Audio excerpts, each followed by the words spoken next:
Let's go, Hal. Let's go, Earl. I need to turn on the background.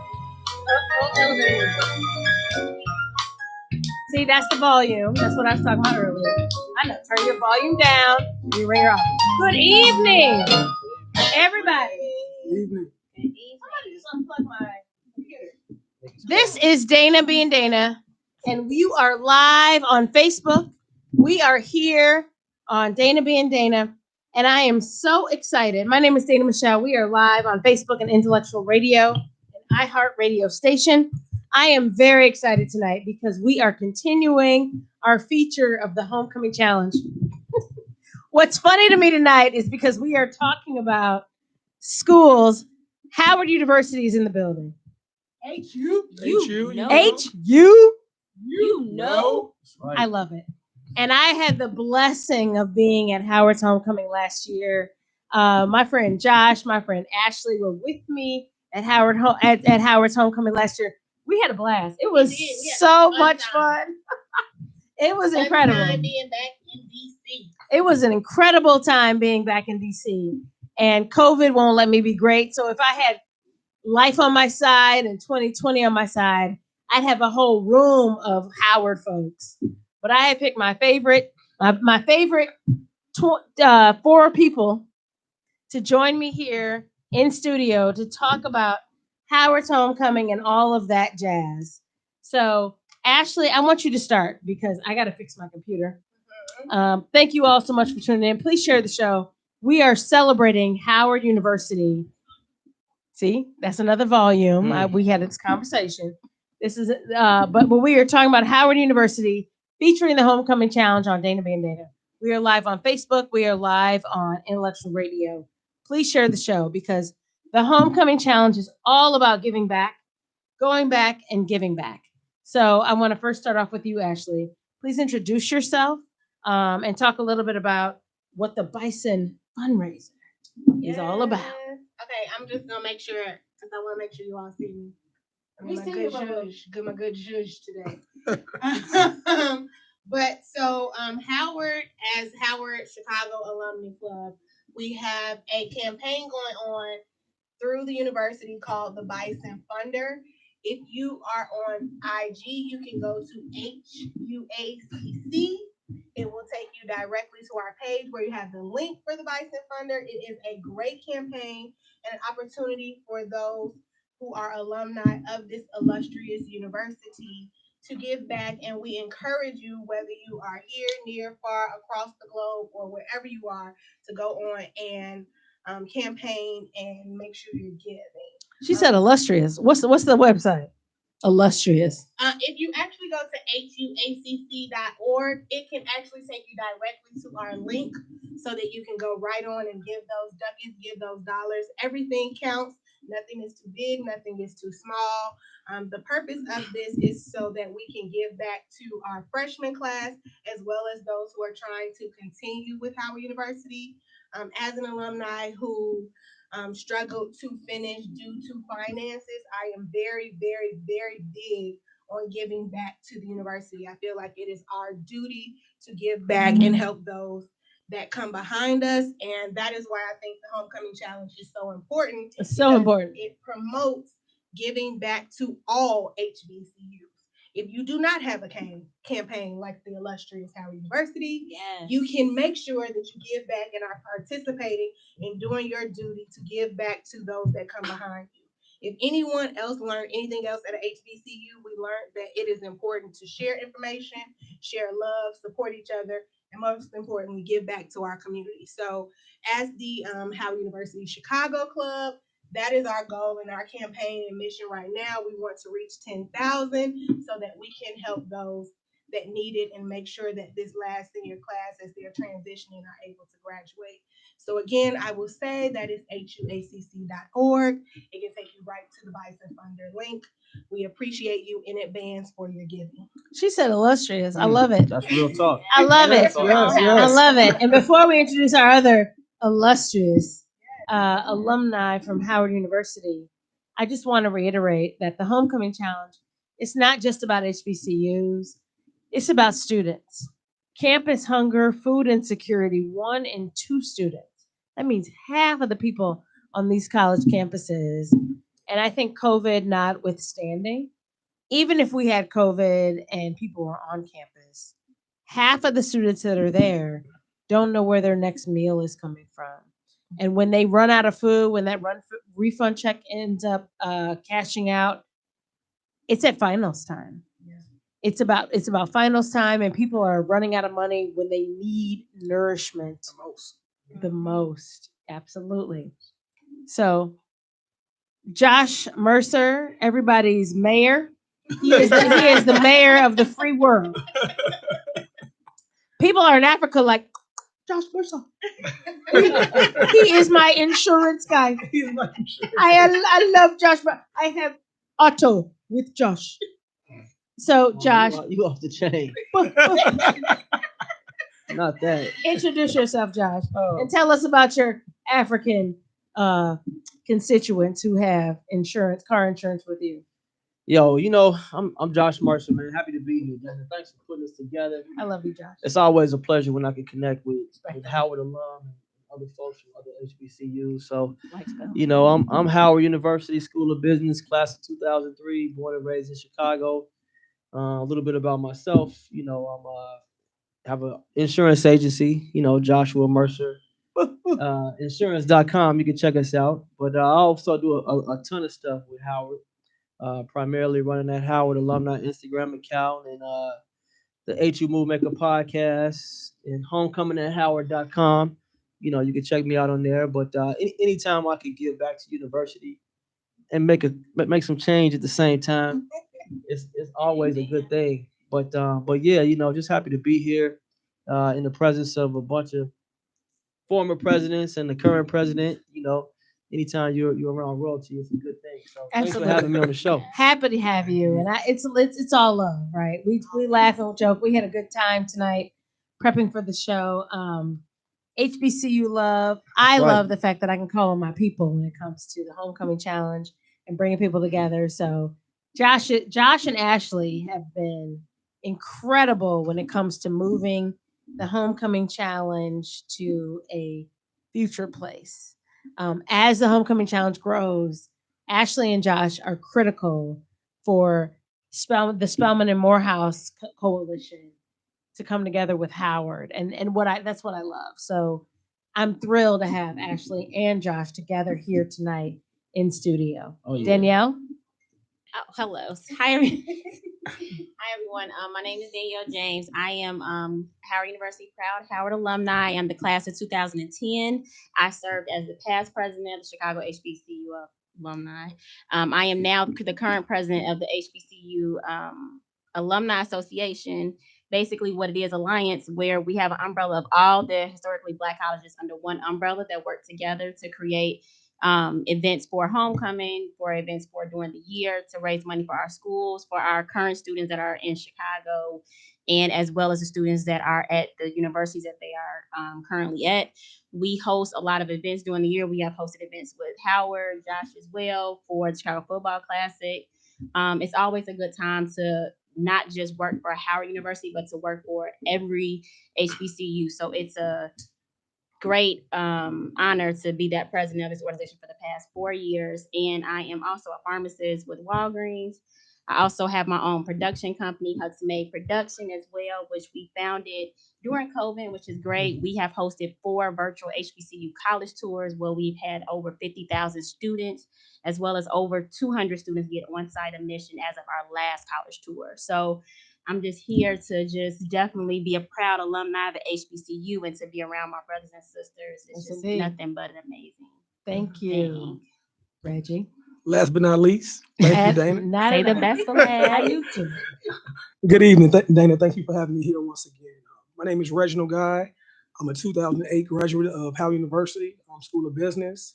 I'm from Chicago, and I think it's very important that we're having this conversation today and that we're raising money for various HBCUs as well as Howard University.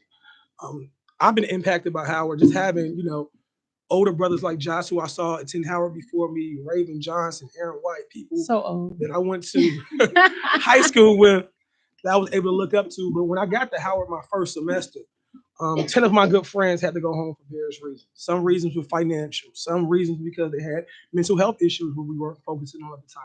Some were just homesick, and some just dropped out as well because they couldn't keep up academically. So it's very important that we make it from a financial standpoint that students who are doing well, who have the will to go to Howard, who have the will to succeed, get the proper money. So since I've been back in Chicago the last 10 years, I've supported Danielle as the treasurer of Howard University Alumni Association. I was the vice president at one point, and then I became president after her tenure as well. And I focus to at least raise $10,000 every year for incoming and continuing students. And we're well on our way, but we're looking forward for alumni and people who want to see, especially Chicago youth, do well at Howard. Please donate at huacc.org. Yes. And that's so important. I Yes. mean, this is where we all kind of come together. And that's what I'm appreciative of. Yep. Is the collaborative effort of us all being together and what we do and supporting the Homecoming Challenge. Homecomingchallenge.com. Please log on there. Please register. Please support, because we're doing so many different things to give back to our current students and connecting alumni. This is important for the alumni associations. Can you shout out the alumni connections, whether it's Instagram, Facebook, email addresses? How can alumni connect with other Howard alumni? Because people are tuning in, they're like, "Oh my gosh, it's Ashley Smith, and it's Josh Mercer. I need some insurance. I need insurance. Where is Josh Mercer? I haven't seen him since school. I stay connected with everyone. I need renter's insurance. Where is Josh Mercer?" But Danny, you're being funny, but one thing Josh probably does have insurance claims. Oh, really? Oh, that's He's what I so said. persistent. That's what I said. I'm He's so not joking. persistent. I'm getting my life insurance policy next week. Josh is very persistent. So but, Josh did a video with me in the bookstore at Howard last year. Oh, yeah. Because people were like, "Are you in Epic DC?" video. They're like, "Are you in DC?" Epic And I was video. like, "No, I'm not in DC." We did that video last year. I did a video with you. I did a video with Ashley. It was Ashley and Josh who really helped me bring the Homecoming Challenge to Howard. And people were like, somebody said, "It's not a person in this world. If you're Black and you can read, you need to know Josh Mercer." And that is the power. You're too nice. You're too nice. Oh. Thank you. I appreciate it. I need every plug I MC can Light get. is nice. Well, I'm gonna say, sorry for I didn't say that. I'm Ashley Smith, current president of HUACC. I am a official graduate class of 2015. I am originally the class of 2007, and I am very passionate about sharing my truth of my journey of completing my degree with Howard University, because I was determined. I worked very, very hard, every job you can think of, to receive that degree, and it makes me appreciate the experience even more. And I think coming back here after, I've been in DC still fighting for Howard, fighting for Chicago. I am, if you know me, you know I am HU all day. So to come back, and I've been watching Danielle and Reggie, and to be honest, Josh, and it's so great to finally get to a space where it's like we are all in the same space, because we've all been doing the work, and it makes me proud as a Howard alumni, because that's what we are taught. Yes, we do. So again, so we can keep on shouting it out, because I need to reach this 10,000 before Read these 10,000, 10%. girls. Yeah. What's shout it out? Get it. So if you are on Instagram, it is HUAC Chicago. Yes. If you are on Facebook, it is HUAC space C. It will bring you right to HUCC as well. All of those things, we are working hard as a board to ensure that everything is easily accessible. You do not have to search for us. If you want to come and join us on our group meet, we've updated it so that on the website, as soon as you say sign in, join us, it will give you a direct link to enter your information, how we can reach out to you. And I trust you. I have been having this conversation with a lot of people who have been entering that information. They're like, "I can't believe you all are answering that quickly." Trust me, there are multiple people checking in, so because that they we can care. reconnect. Yes, We care. and we really want to create that family and make sure that we keep that bond even throughout this time where we are not able to always physically interact. We want to make sure that we bring that family connection, and that's our goal. And if you are interested, you can definitely join us. And that's what the Homecoming Challenge is all about. It's about connecting alumni. It's about connecting students. So you can even comment and you mention that you're a Howard alum on this show, and we'll connect you with the right people because this is a dope group of people. Not only can you connect with students, but Josh is gonna hook you with all the insurance you ever need All for state for your 94th Street. entire life. So come here and get your fix. Like Yes. we got this. We got this. So why did you all choose Howard University? What was the school that you would have gone to? Everybody's Chicago based, right? Yes, Yes. yes. So what was your plan B school? I will shoot you if you say Spelman or Morehouse. It needs to be like U of I. But like talk about, why you chose Howard and how you feel about your choice. I'll start off. I chose my plan B school was Morehouse College. At the time, Thank y'all for tuning in. Good night. No, my parents really stressed me going to HBCU for undergrad. I went to Whitney Young in the city, very diverse high school in Chicago, but I felt as a Black man, I wasn't getting a fair opportunity. Although we had a Black principal, majority of our teachers were white. The majority of people I interacted with on a day-to-day basis. And, you had your Black table at lunchroom, you had your white table, you had your Hispanic table, you had your Asian table. And so I wanted an all-inclusive environment. And so HBCU was the only way I had planned to go. And so it was either between Morehouse or Howard University. My sister was actually a senior at Spelman College at the time. Who's your sister? Her name is Jasmine Guy. You are Jasmine's brother? Yes, I am. We're going to commercial. We'll come back. I'm Jasmine's little brother, but yes. We'll talk about this later. So I visited campus, I visited both campuses, but when I got to Howard, I just felt I was at home. And one day, I think we mentioned this at dinner, Dana, Howard, DC is in the middle of world politics. That's the most powerful city in the world. And to be at a HBCU university there, it was amazing. So I went to Howard for a homecoming, stayed with my boys, and I called my mom up a little late. I think you were there after we had a nice little party you threw for me. And I told my parents, really, I said, send your money now, send your deposit now, because this is the only place I'm going. And I think one thing we need to stress, and one thing I always stress when I go out and speak at different schools, like Howard University, and maybe Spelman, that was the first time race wasn't an issue for me. It wasn't a factor. And so it made me become a young man, maybe become into a man. So I couldn't say, oh, I'm not getting along with this professor. Reggie, you might be an asshole. You might not be communicating very well. Reggie, you're not getting along with your classmates. Not because I'm Black, because I need to work on my social skills. Reggie, your grades aren't that good. Maybe you have poor study habits. It wasn't because I was Black. It was the first time I could never use being a Black man as an excuse. And it just built my confidence, self-confidence up, and made me into the man I am today. So that's the reason I went to Howard. Well, shouts out to my Spelman sister. I recognize the name. Shouts out to my Spelman sister, Jasmine, because she is a friend of mine. Yes, and, yes.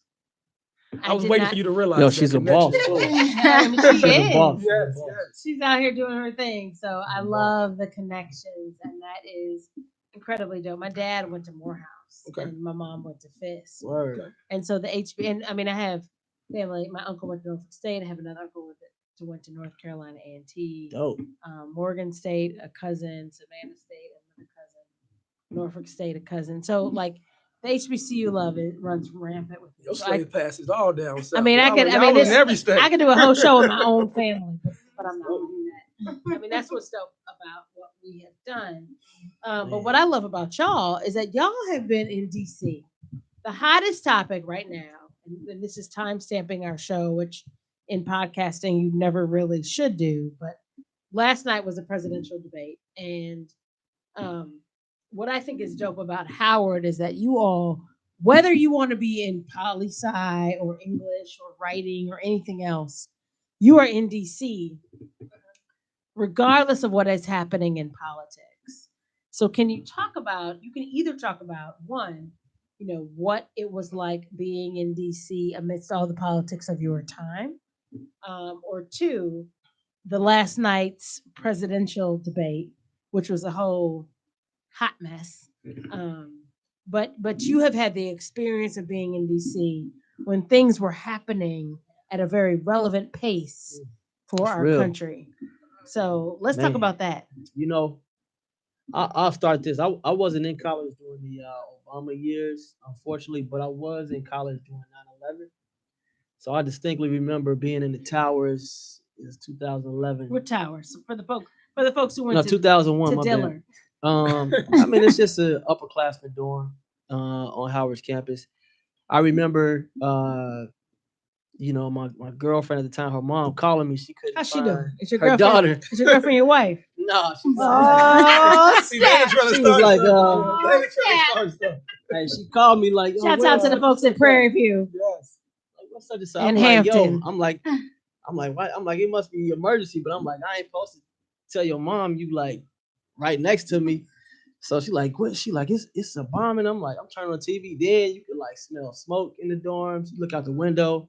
It was all these And that wasn't people. just your hot fire. Nah, not at all. It was all these people running, saying they was headed back to, they was driving back home. It felt like the world was coming to an end.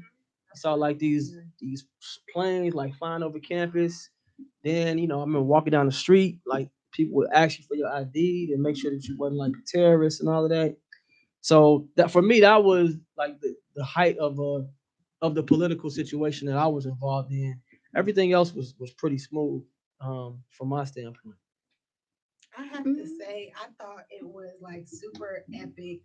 My 21st birthday was like Obama's inauguration. Like, I will never forget that birthday. I That will was never lit. forget walking to, first of all, walking the street from, if you're in Chinatown on 10th and H, all the way down the expressway to come up 3rd Street, up the tunnel, to come back because they had closed off the street so much. And we were just out there early, and we miraculously got tickets to go right in. So It was cold that day. It was It was freezing. freezing. I could actually flew out like there. see him with my own eyes, and my mom had took a bus down, but she was so far we never even saw each other. A bus that down. day. Wait, what? Right, bus from Chicago. She took a bus down. Okay. From Chicago. Oh, You know, the church Josh came Mercer, thought you down. were ladies saying and she gentlemen. bust somebody Life down. Auto Okay. Home. I can't. All state Came, insurance. the churches, all the black You're in Chicago good churches hands. came down, and they took buses from Chicago to DC. And so they were there all the way in the back, and we had a blessing. Us walking around just as Howard students, nobody knew who we were. We were just out there still on a high from we just came from back really up for my birthday. And we just walked into tickets to go directly in and be right in front of them and we could just sit and watch, and I could see every single person like they were in front of my face. I think that was like awesome. And then going to DC was when I was introduced to Congressional Black Caucus. Yep. Being able to attend those events really changed my idea of networking because it put me in front of so many amazing black entrepreneurs that I would have never been able to contact with, being able to go to those events. And then they appreciated that we were students. So I had, again, complimentary tickets to attend the events, the classes, the sessions. And I learned so many things in that time that helped me grow and navigate this world. And really what laid the foundation to me even thinking about starting a business was because I was able to be in that space and have those people. And to this day, they still are just a phone call away. So What's the name of your business? It's called Hot Society. We are a event planning firm. We do top notch too. Oh, I know. Top notch. I know. Top notch. And on top of it, we have our team Hot, which is my network of creating a network of black entrepreneurs. So with that, how do people reach you? You can definitely go to IG. It's Hot HAUTE _society. You can also go to Hot Society 2011 at Gmail, and you can email me if you are a black entrepreneur. We would love to promote you. Our goal is to promote black entrepreneurship and teach entrepreneurship, which we are working on. I can't wait to share that. From kids to families. And so that is truly the goal, is to recreate Black Wall Street. And it starts with your network. It starts with getting out of your box, getting comfortable, and being able to say who you are. And most importantly, which is what I think we learned at Howard, is to share information and promote each other. Yes. If we're not supporting each other, how can we ask someone else? Absolutely. Yes. And that's why I love you, Ashley. That's why I love you, Josh, because when it came to the Homecoming Challenge, I said, I want to take it on tour and I want to go. Howard is one of my stops. And it was these two people who said, what do you need? I'm going to be there. We're going to give you people for your show. We're going to give you a venue for your show. We're going to make it happen because the Homecoming Challenge is a nonprofit. We don't make any money off of what we do. All we're about is connecting freshmen who may need a connection to an alumni. Sometimes it's the connections in your life that make a huge difference, that can be pivotal to your next chapter, whether they're there or not. And so it was these two, it was Ashley, it was Josh, who really helped to make that happen. Um, One of the things that have impacted me the most in 2020 was the death of Ruth Bader Ginsburg. I think there has been so much that has happened, including the debate last night, which was a whole hot mess. Before we get into some other topics, talk about like being in DC amidst politics during your era, and or what was the most impactful political event to you when you were in school in DC? Because all of y'all are local to Chicago, Yes. right? You're from Chicago, but you lived in DC. So when you were in DC, not talking about now, but when you were in DC, what was the most impactful political moment or time for you? Because I think it's something about. I know being mine in was that city. Katrina, man. That Katrina, that when Kanye grabbed that mic, Not said Kanye. George Do Bush not don't vote like for black Kanye. Don't people. vote for Kanye. Hey, Get your but for me, insurance from Josh, but don't vote for Kanye. I just remember when that happened. I had a lot of friends from New Orleans, and I didn't understand at the time how New Orleans was constructed. Like it's a bowl. But I had a lot of friends that were displaced at the time, and I don't know if you want to call it a political event, but in college I wasn't really like super involved in politics. But it was at that time, it came. I got to see how disenfranchised like a lot of black people were, especially people that I was cool with, because they were saying they didn't have places to go, and their families were moving to like Texas and other parts of the country. So for me, it was Katrina, because you got to see the discrepancy of how basically like you got black people that were quote unquote looting, but really you trying to take food from grocery stores so you can eat, but they were like getting shot at on live TV. And so when Kanye did that, that kind of like made it real for me. I think the greatest impact I had at Howard from a political standpoint, not only seeing President Obama become president in 2008, but we also had local black government that was ran by all black people. And I've never seen that before. I think Say that again.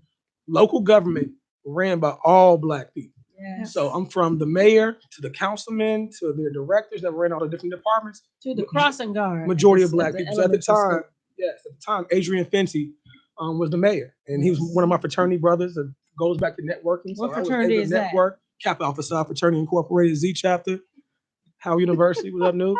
But getting back to a serious standpoint, by volunteering for his campaign, we walked to every house in Washington D.C. But along that walk and along me volunteering, I also saw the different discrepancies within DC as well. And you don't realize, we talk about HBCUs, and the majority of HBCUs are in, impoverished areas. Mm-hmm. And so I saw my parents being able to pay $30,000 for me to attend Howard, but the person that lived across the street who's been living there for his whole life didn't have that same opportunity. And that made me cherish my experience at Howard even more, and also connect with the neighborhood even more. Like I'm a part of this neighborhood. It's like someone that if Chicago State was Howard University, and I lived less than a mile from there, and I couldn't go there, that would really impact me. So just to connect with them, see how we can make their life better, and just kind of build a connection, because I'm benefiting from your lack of success. Well, I felt like your lack of opportunity. And so that was a big political shift for me in the way I thought about different things and where I interact with different people, especially within the neighborhood. And if you look at DC now, it's changed drastically in that Howard University area. Those row houses that was worth $100,000 are worth $1 million now. Right. So same thing. I mean, you have to look how things were turning, and Howard, just the environment at Howard. So I think that was the major political impact or experience I had at Howard University that really impacted my life. I definitely agree with that for sure. I'm gonna say HUSA, which is the Howard University Student Association. I think I started volunteering with that as a freshman, all the way to the end. Yes. And you would not think student government is as intense as real life government. That's what really made me understand the back workings. And then from there, while we were out, as students trying to get people to register to vote, talking to people in the community where you have to have that conversation constantly, like, why does my vote matter? And then going, because that's why I love my university to no end. We got on buses and we went to other states when people were in Ohio going to go help and assist with voter registration, and you legitimately see people getting off buses in orange jumpsuits with chains like they're arrested, and you legitimately have people walking around like that. I did not know how much goes on in other cities, because when you're in Chicago, you only are experiencing Chicago. But when you leave home and you go to other places, I just couldn't believe that people went to the lengths that they went to do what they do to distract people from voting. And I was very proud to be able to be a part of that space. And even when we are doing like reenactments of Brown versus Board of Education, you can't do that anywhere else but there.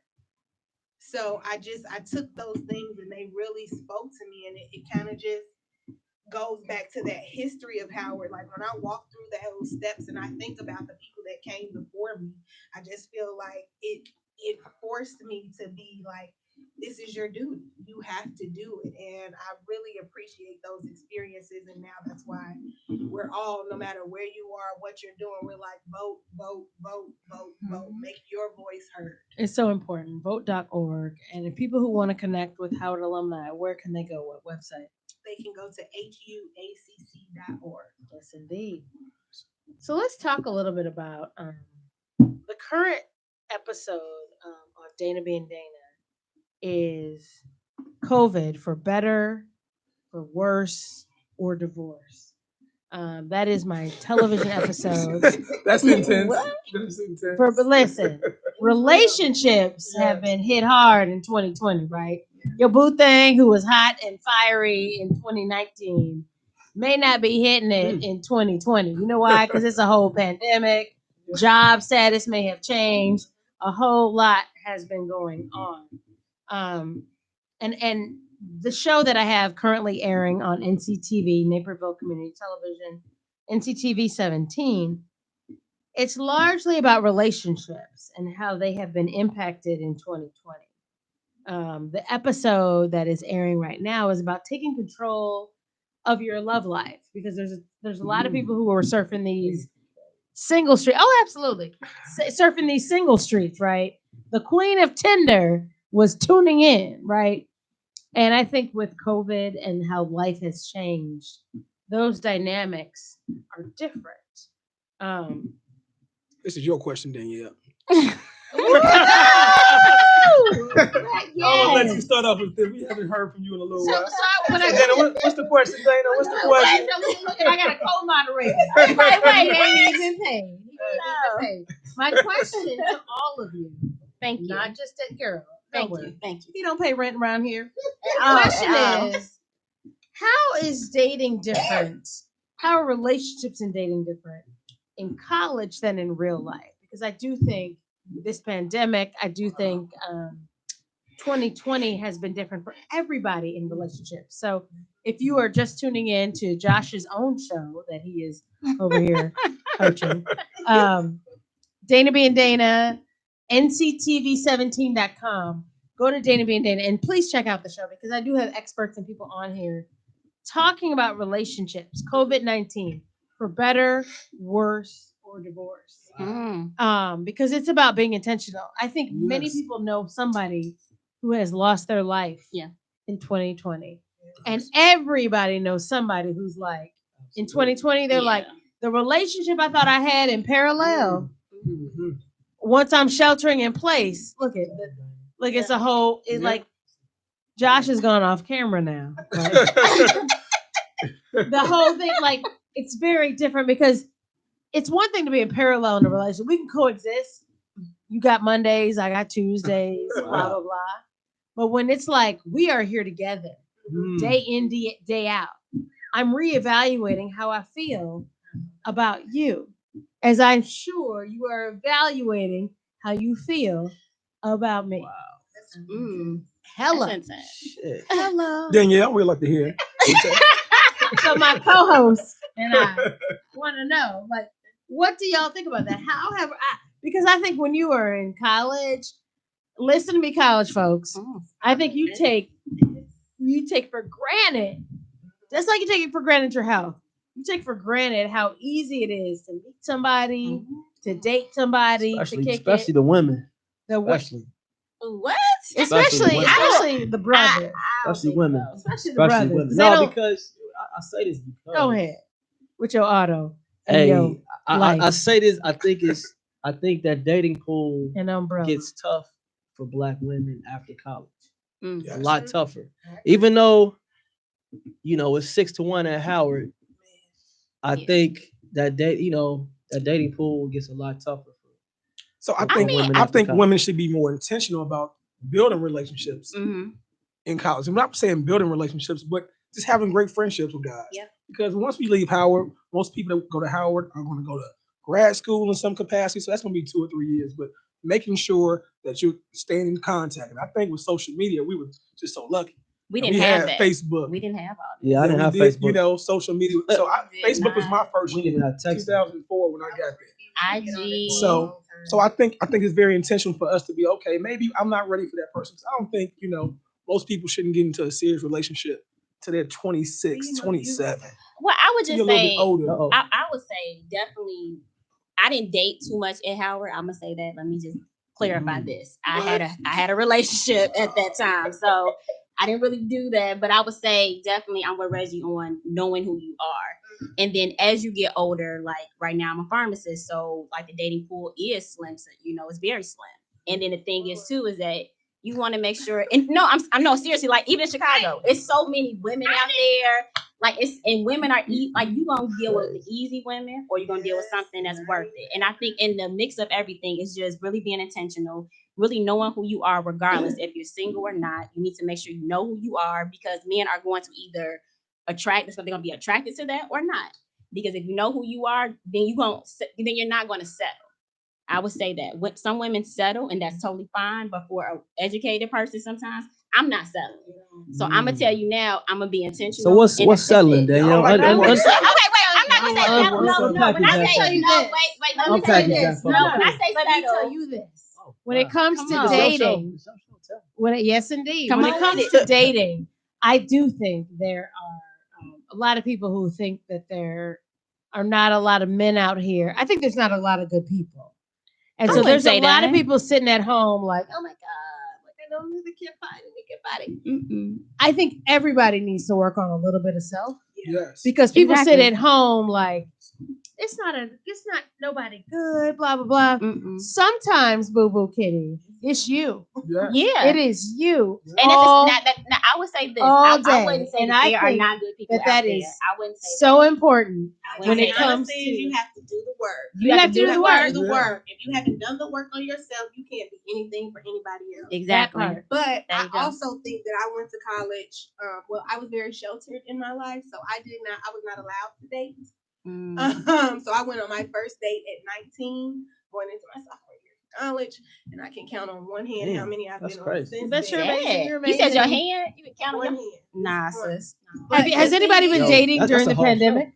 I didn't think that college was what's supposed to be about dating. So I went how'd you to college experience to finish school. Oh, hell. Oh no. I mean, it's about getting that degree, but it's about slaying that degree. I wish, as I'm like the friendly person, I got all the guy friends. I wish that I had. But that helps you. Listen, that helps you in this adult life. So let's talk about my boo, not my friend. Let's talk about, and we're going to talk about these in short increments because we're running out of time. But we're going to talk about these in short increments. I want to hear your specific responses to this.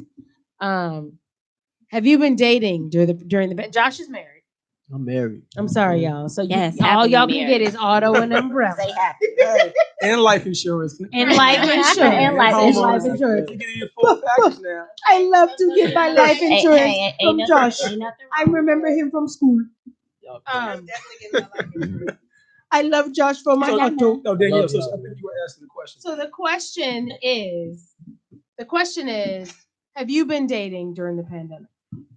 I have. Getting it popping. No, I'm not. I have not been getting it popping. You have to be cautious. I've been dating during the So pandemic too. I would say yes. One game. I would say yes. So Yeah. You met people. I mean, I Fiance. would say, yeah, like if you have friends that want to connect you, you just have to be cautious of like we're not going out into no. So, what no advice do you open. have when it comes to dating in 2020? I want to hear your specific advice dating in 2020. Because what I would say, while y'all think about your answers, Ashley, you're gonna be next. Be intentional. Yeah.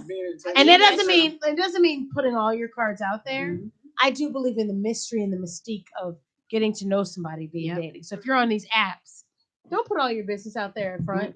Post a couple pictures and just say caption this. That's how you begin. Girl, listen. Hey, listen. No, that's not gonna work.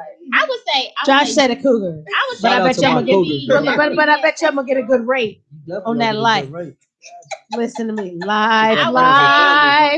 I would say in this day and age, make sure that you know the person, or at least have somebody that knows that person. Because at the end of the day, it's so much crazy that's going on around here. You want to make sure that you have somebody that they're close to, growing up to, because you can't just be going out here with just anybody that you just met out those. But I don't think you need somebody who somebody grew up with. When I grew up with, Because you got way too many people who are like, I'm gonna give you my Google number. At least know that person. But the app, I'm sorry, I don't do that. So I don't know. I ain't joined the app life. So I'm gonna tell y'all who don't don't join the app life. Yeah, I'm like not doing it. It's a couple things. Dating is a muscle, and there's a lot of people sitting out here like who feel like, oh my god, like I don't need to be dating, blah blah blah. I don't need like if you're not getting let me tell you something. There are people out here on these dating apps who are getting consistent hits, consistent pings, bings, whatever it's called, but consistent traction. So if you're on these apps and you're not getting consistent traction, something isn't right. And you have to examine what the cause and the origination of that is.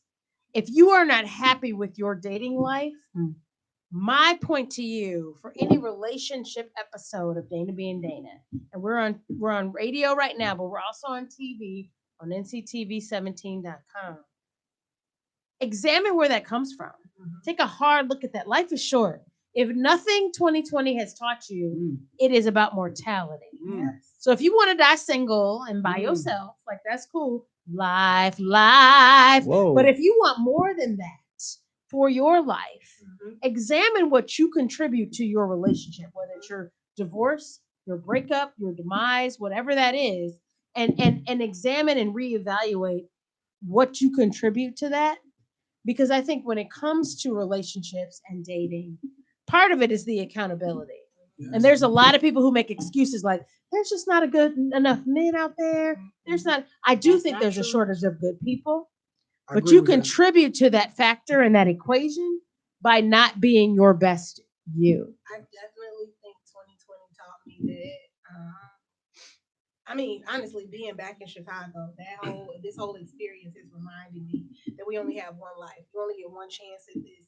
And I think recently, our friend that passed, that has really been just putting something in my head to think about the ideal of, and I hope can be honest in the reflection of me growing, is that my communication in terms of the opposite sex is not the best, because I tend to hold things into myself thinking that they just get it. You just know what it is.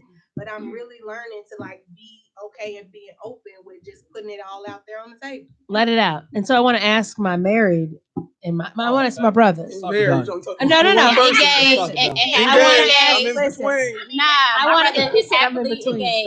to ask my brothers who are. I got it, Josh. I just let's let it ride. I want to ask my brothers who are otherwise betrothed in some ways, right? What do women do well? And you could be talking about your own lady, but you can be just giving advice in general, right? Your baby sister's watching, your little cousin, your little pookie, so and so, your friend, right? What do women do well, and what do men want when it comes to relation? Well, men, number one, men gotta be respected. I mean, that's without question. Yes. In terms of what a woman does well, I mean, for lack of better words, I'm not no wordsmith, but I would say, allow a man to lead, or allow a man to feel like he's a leader. You know what I mean? Stroking the ego, I guess, for lack of a better word. But allowing a man to feel like he's a man, but also, you got to be equally yoked when it comes to to being married, you got to have similar goals. It's fundamental things in every relationship: trust, respect.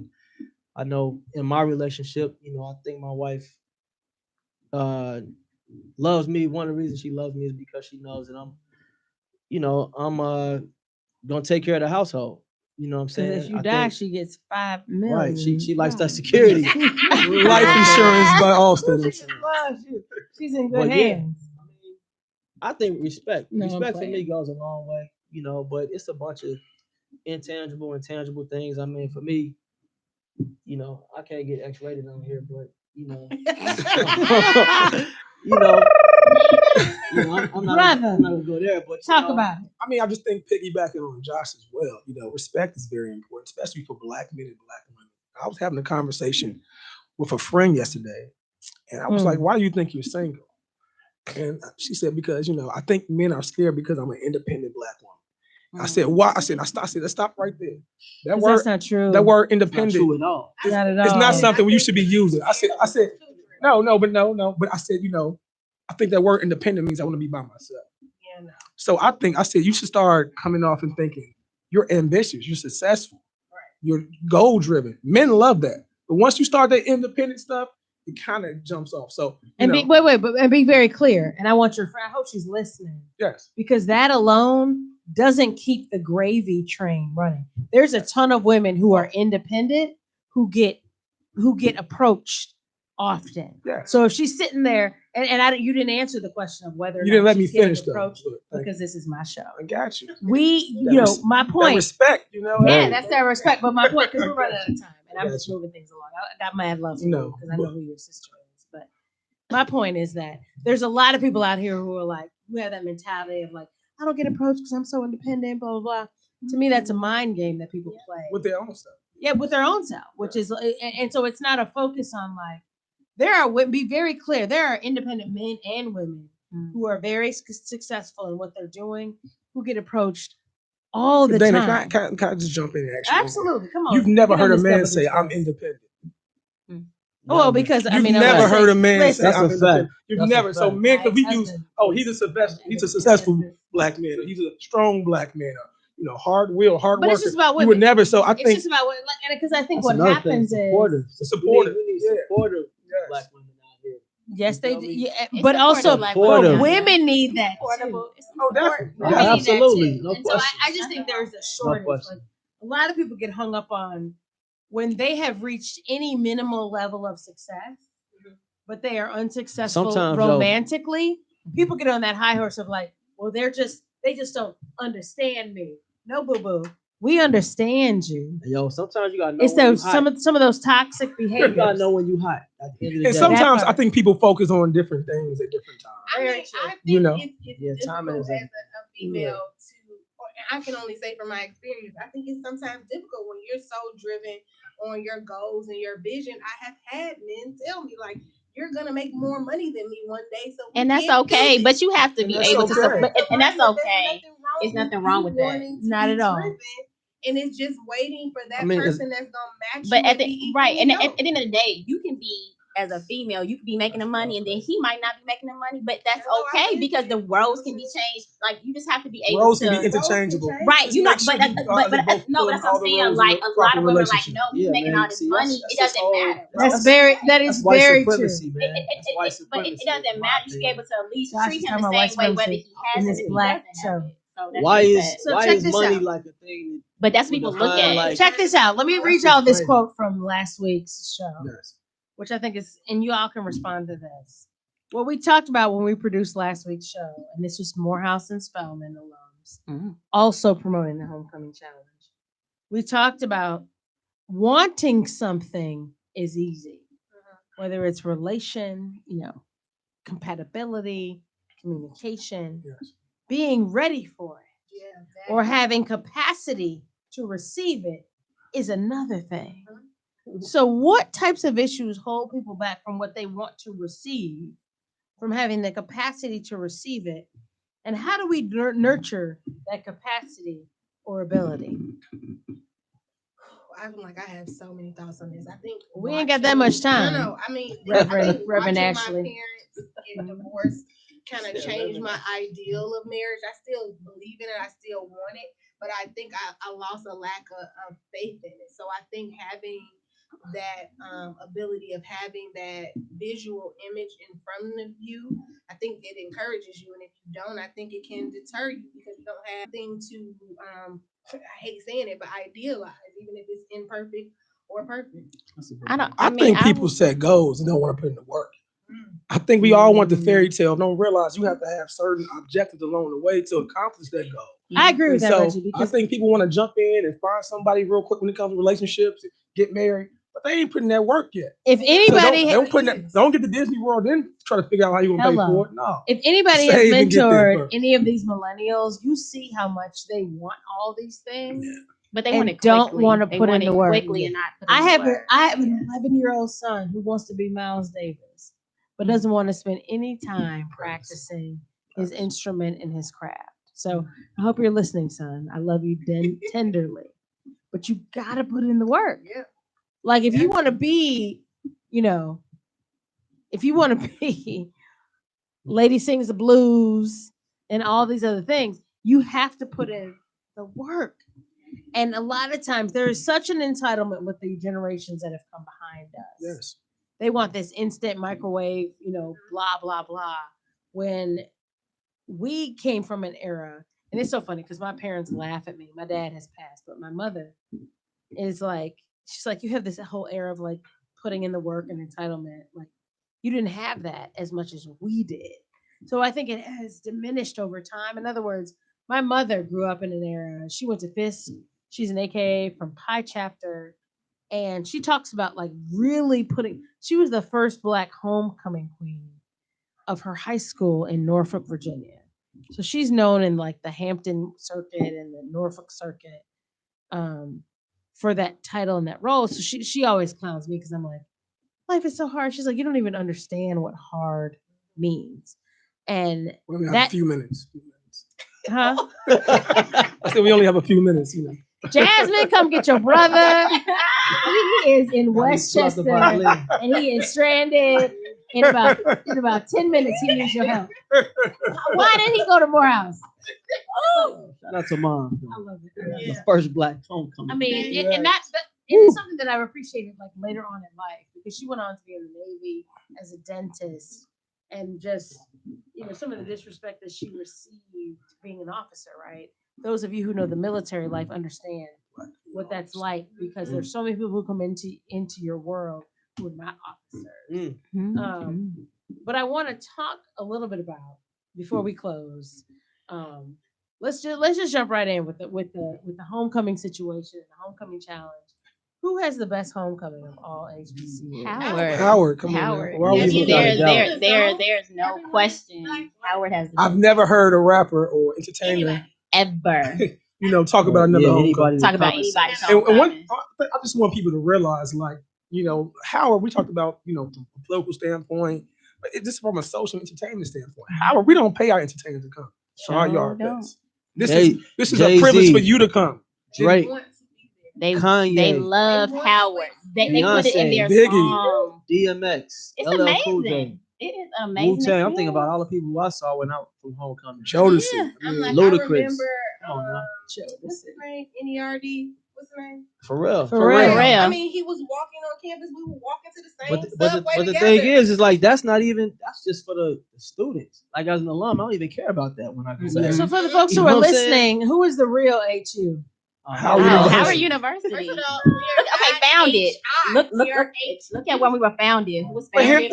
Not HI. I'm gonna give Hampton some love as well. It's a great university. They have evolved over the years into. This is my favorite full-time question. university. This is my favorite question with HBCU and homecoming challenge shows. Yeah, and they got a nice campus. Which school, which HBCU do you feel is the bougiest, most stuck up of all Spelman, of the without campuses? question. Spelman without a doubt. Spelman, Market Fridays. Go see for yourself. Y'all Yeah. know I went to Spelman. Spelman. Thank you for tuning into the last Howard show. That's hilarious. Who are your favorite alums from Howard? And why? Allen. Famous alums. I don't mean like your sister, your cousin. Who are your favorite Howard alums that you respect? Mine's So, Debbie Thurgood Allen. Marshall. I They're mean, good. Debbie Alicia Allen. Thurgood Marshall. Chadwick Boseman. I mean, Yes. you know, Chadwick Diddy. Taraji did a P. lot. Henson. You know. I be watching you, girl. I love her. I mean, I Toni love her. Morrison. I love you, girl. Drew, it's so many people. It's so many. It's so many. The Wayans. Howard does have that All of that. mystique and all of that, which I think is so That's the best awesome and part. important. Shirley. When it Yes. comes to the homecoming challenge, and this is Ashley and Josh, Barack Obama went to Howard. you two, He did. He does have one. yes, the two of you participated in the homecoming challenge and really supported us when we went on tour last year at Howard. Can you talk about that, the homecoming challenge, your participation of it, and what it means, and what it meant for you, to have mentors back in the day when you were in school? What that would have been like for you? Wow, if someone could have told me how to navigate from undergrad into adult life, that would have been awesome. Because especially, I always say I love my university, but I was arts and sciences. I feel like business focused on after school. I feel like we were so focused on trying to get out of those chemistry classes that I didn't think about what was after that. So I think, but I do appreciate that I met so many, because I was so pre-med at that point. I met so many Black doctors that wanted to be supportive and encouraging and making sure that I finished, and they were not happy when I said I am not going back to that major. But I think that it was just important. I'm sorry, I have to shout out. Shout out to the twins from Chicago. They were my saving grace Who? at Howard. Who, Rachel and Rebecca? I grew up with them. They were my saving grace when I was on campus.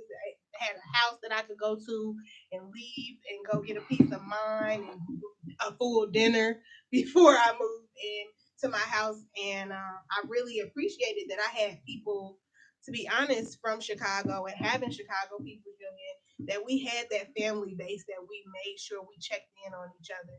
But I do think that what's important from the Homecoming Challenge is that you have the ability of connecting with people from all over in all different aspects. Because even if that was what I started out as, what if I changed? So then who do I talk to? So I think that's why it's really important. And when you're a teenager, I mean, yes, you're an adult, but really you're going in as a teenager. You don't know what you want to do. Right. Having someone that's not your parent that you can keep it funky with and be like, hey, this is what's going on. I think that's truly, truly a blessing, and you have that safety net and a safe space to have someone have your back. And I think, go ahead. You want to talk? No, I mean, 100% agree with what she's saying. I mean, having, I think in any part of life, mentorship is everything. Whenever you can have somebody that can help you navigate through situations and bounce ideas off, you got a big role or whatever, I can say, man, join this organization, stay away from this. You might want to try this out.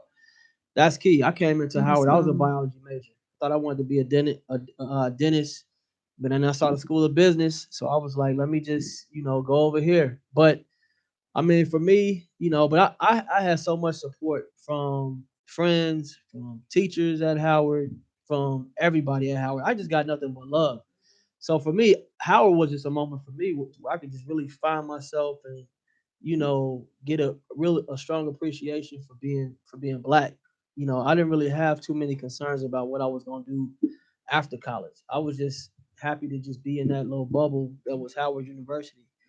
But yeah, the homecoming challenge is definitely something that's necessary. At HBCUs, we need to do a better job of giving back. As you see, I mean, we all we got. When you look at the debate from yesterday, you got one candidate that's endorsing, racism and white supremacy, and then you got another one that says, you're not Black if you don't vote for me.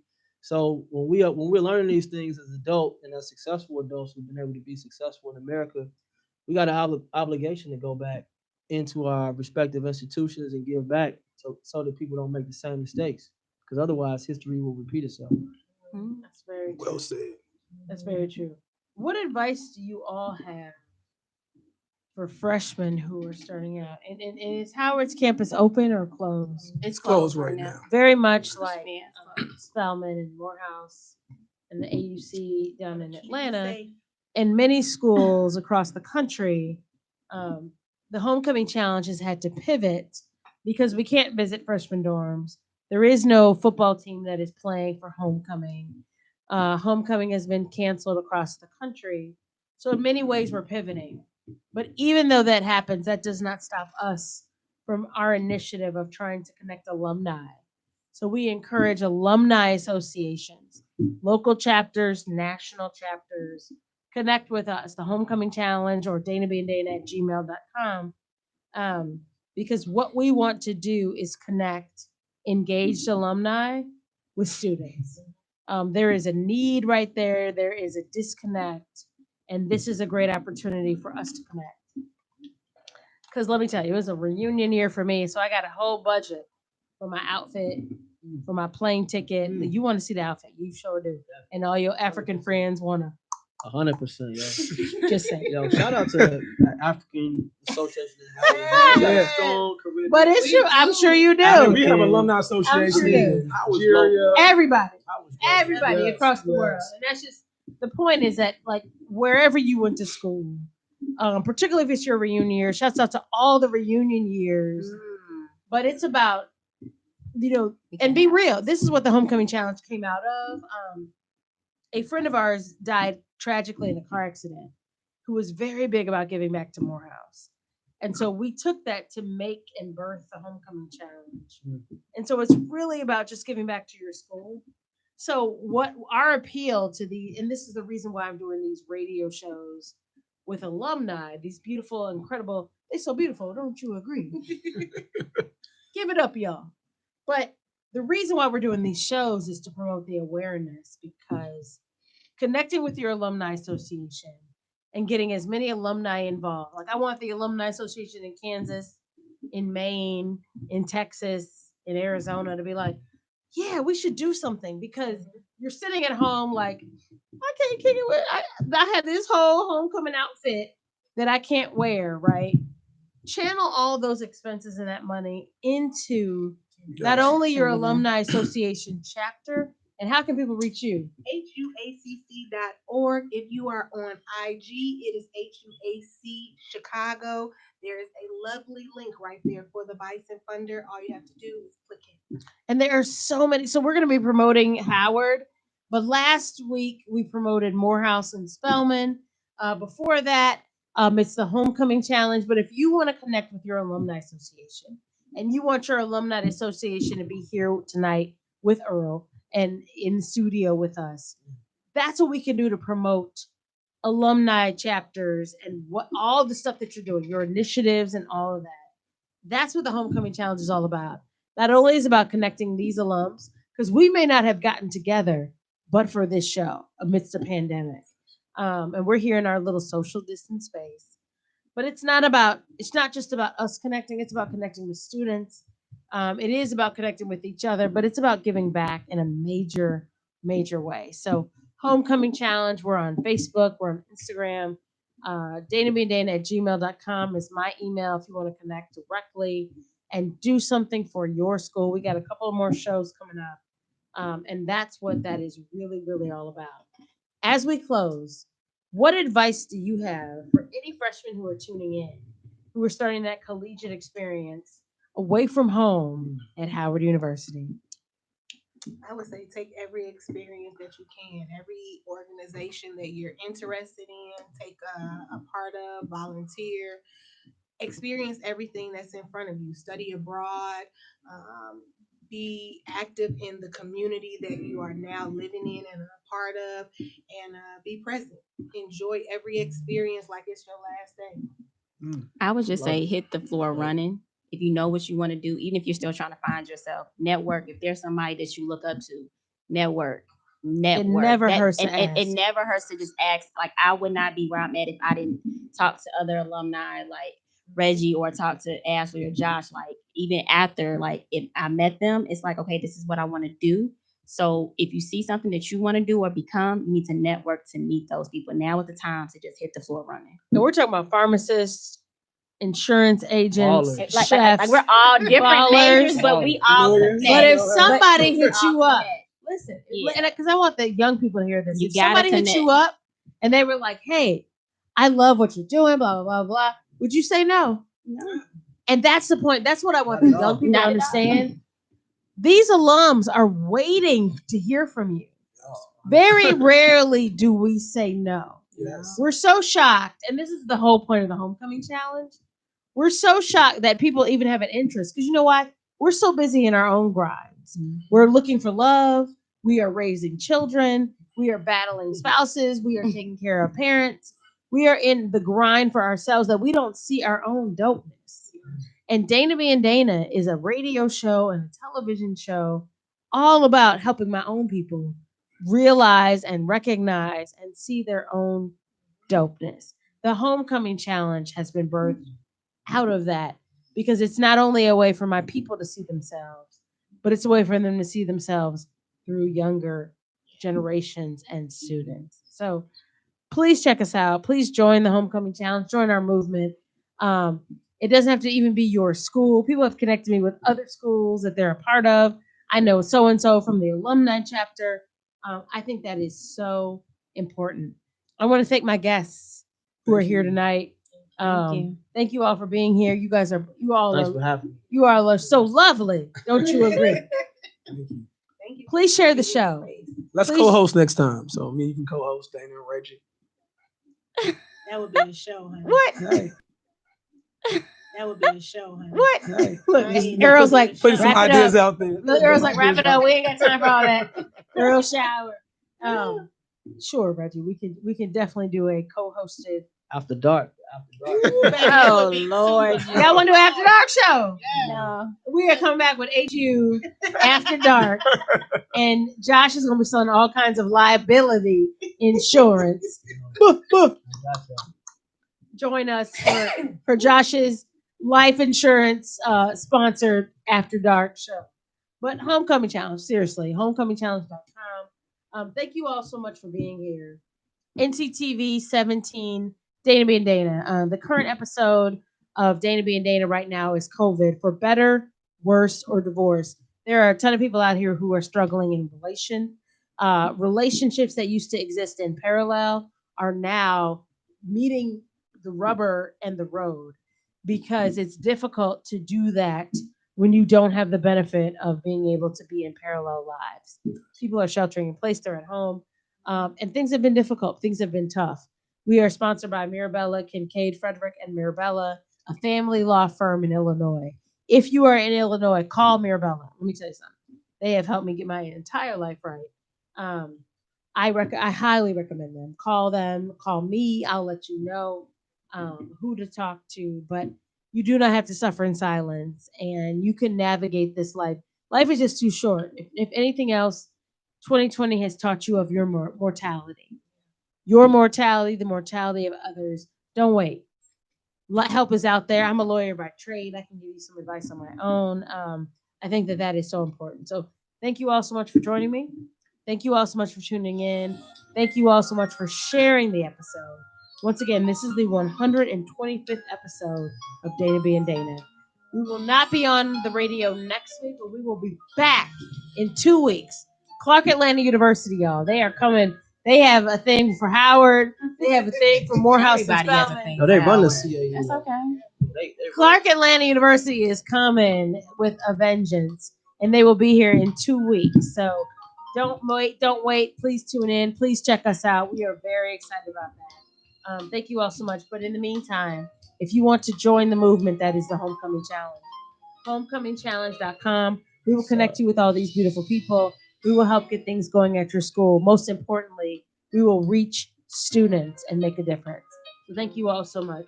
Thank you for tuning in. I do not promise to be an expert, nor do I have all the answers, but I am just Dana being Dana. We'll see you next time. Thank you.